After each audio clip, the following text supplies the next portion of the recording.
नमस्कार. इंडियन किचनमध्ये तुम्हा सर्वांचं मनापासून स्वागत.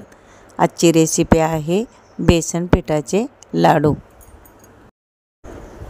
तर लाडू करण्यासाठी इथे काय काय साहित्य घेतलेले आहे ते पाहू.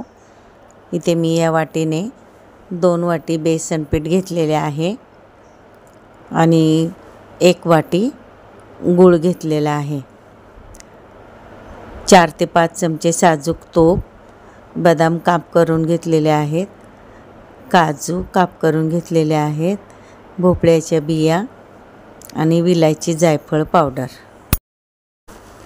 आता आपण गॅस चालू करून घेऊया आणि कढईमध्ये हे बेसन पीठ आपणाला कोरडेच भाजून घ्यायचे आहे. गॅस कमीच ठेवायचा, मोठा नाही ठेवायचा.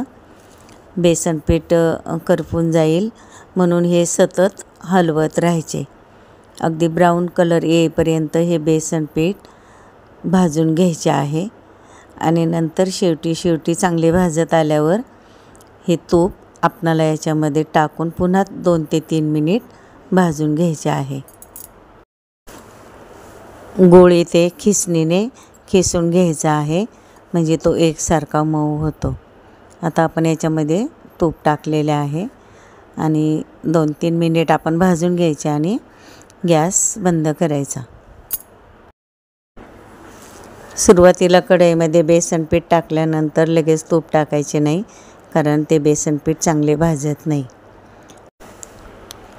आता आपण या ताटामध्ये हे बेसन पीठ ओतून घेऊया आणि जो खिसून घेतलेला गूळ आहे तो बेसन पीठ गरम असतानाच याच्यामध्ये मिक्स करायचा आहे आणि जे ड्रायफ्रूट्स घेतलेले आहे ते याच्यामध्ये घालायचे आहे.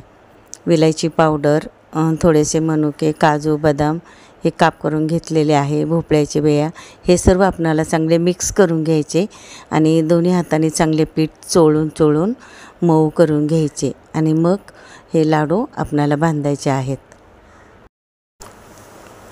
आता इथे मी या बेसन पिठामध्ये गूळ घातलेला आहे. गरम पीठ आहे त्याच्यामुळे गूळ त्याच्यामध्ये वितळून जाईल.